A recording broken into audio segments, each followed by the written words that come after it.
Thank you, Director of Ceremonies. The Honorable Deputy Minister of Sports, Recreation, Arts and Culture, Comrade Emily Jesaya. Let me tell you why I thought she should be here. In our parliament, we have two sets of youths. There are 10 youths that have entered parliament through proportional representation as one of the 5 women in each province. And she comes as a youth representative from the women's wing, and she has to be below 35. And you are looking at a youthful person. So I thought for this job forum, she should come and see what Chinese companies are doing with the youth in Zimbabwe. But there are some older people also who might be looking for a job. Your Excellency, the Ambassador of the People's Republic of China to Zimbabwe, Your Excellency Zhou Ding, the Vice President of the Chamber of Chinese Enterprises in Zimbabwe, Shenai Liu, the Secretary of the Ministry of Industry and Commerce, Dr. Wu She, is a newly appointed Secretary of the Ministry, but he brings a lot of experience. Not only working here in Zimbabwe, but also internationally. And he comes from a disciplined background, having been a major in the army. Esteemed resource persons, senior Zimbabwe government officials, senior companies, executives, Chinese company executives and your colleagues, and above all, those who are looking for jobs, who have come to this forum. 3 weeks ago, I was in Durban attending a BRICS Ministers of Labor meeting, and our Chinese counterparts were there. So were the other 4 members of BRICS, their labor ministers. And all of us were invited to a forum almost like this by our South African counterpart, the Minister of Labor and Employment, Comrade Ngesi, to a forum where job seekers were meeting with those who provide the jobs, companies. These were South African companies, but there were also a number of Chinese companies that work in KwaZulu-Natal.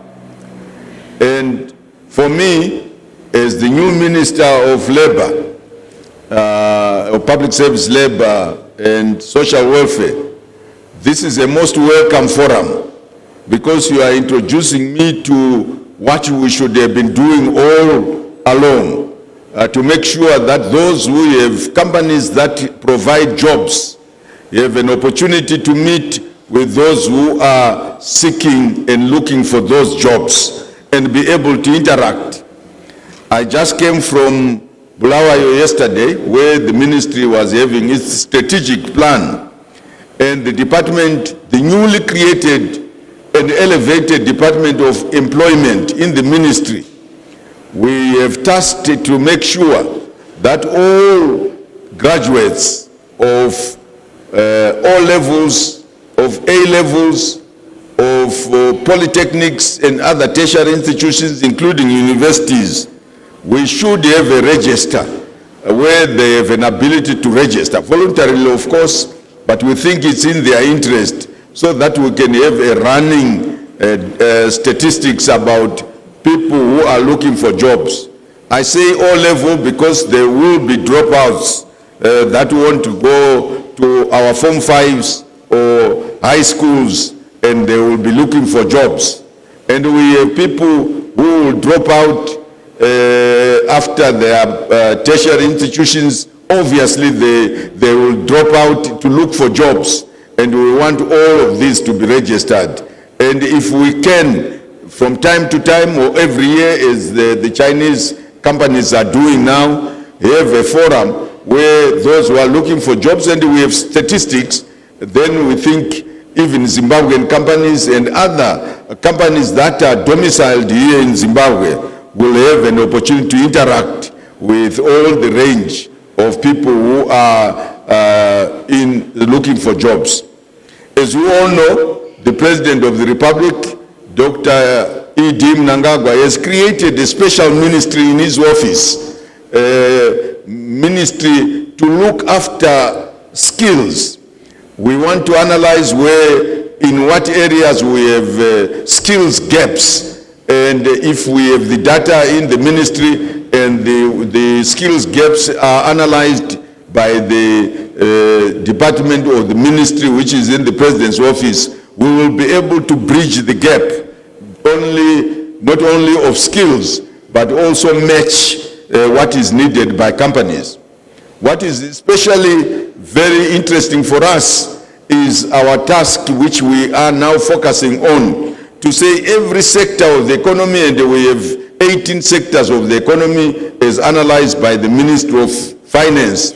Every sector of the economy has a number of national employment councils, and these employment councils, which are composed of workers and employers, should be able to tell us what skills gaps are occurring in their areas. But that should also give us an indication of what jobs need to be created in those areas that we operate in.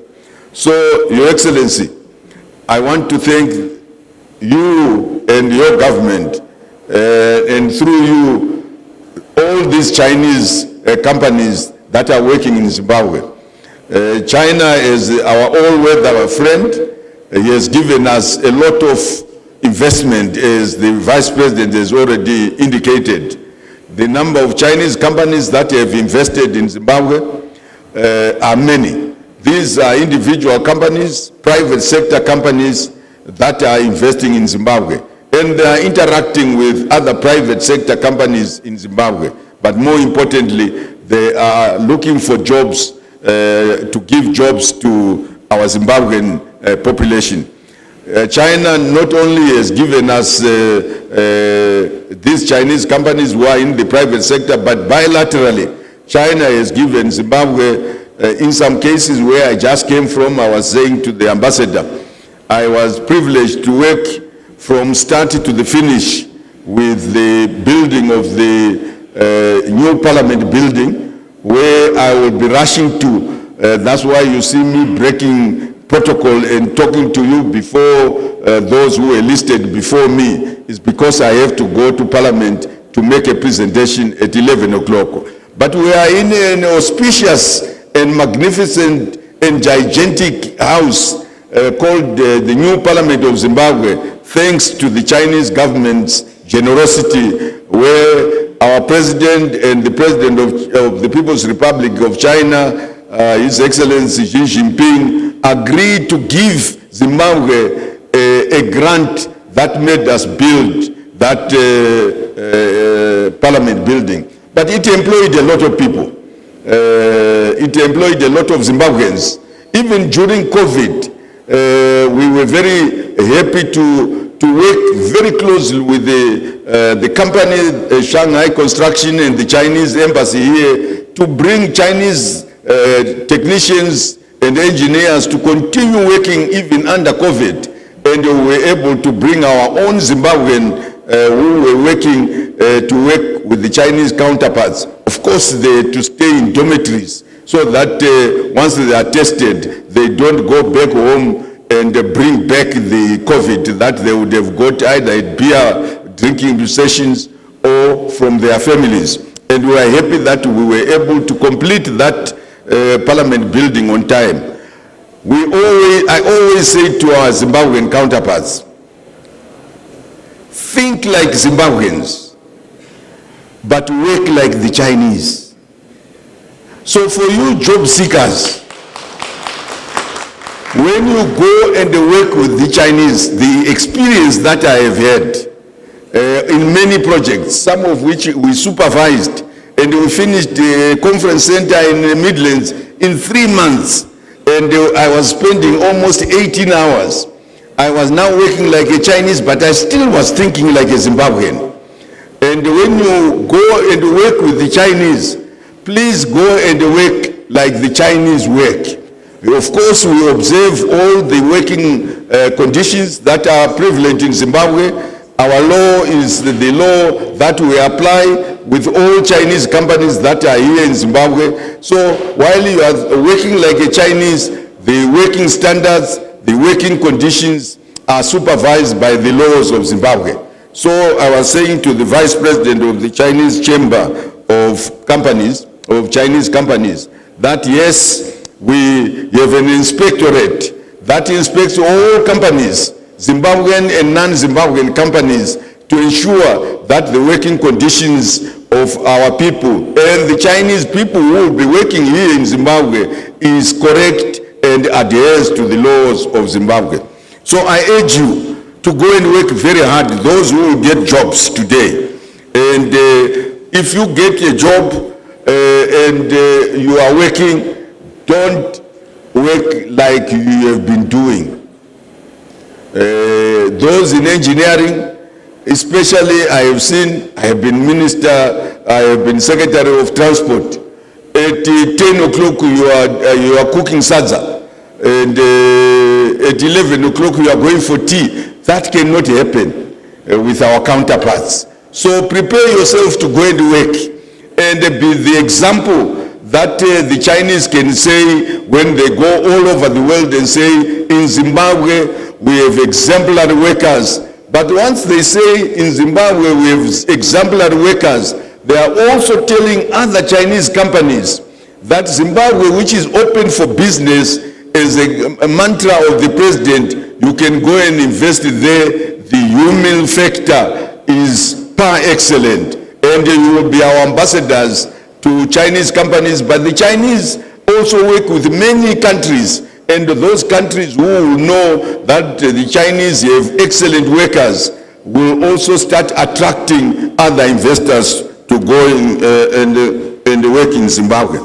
Your Excellency, the Chinese ambassador and all gathered here, I came to support this forum. I came to urge our Zimbabwean counterparts to say this is the way to go. This is the way to go interacting with Chinese companies that are here. I also came to pay respects to the Chinese companies that have seen it fit to have this type of forum where you can openly recruit and have an attraction of to come and work in your jobs. And we say those who get the over 1,000 jobs, we salute you if you work harder.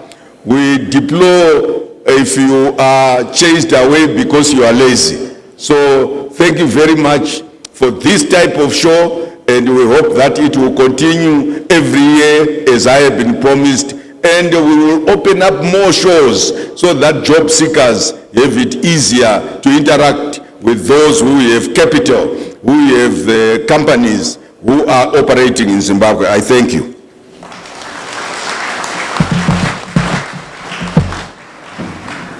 Another round of applause for Honorable Minister.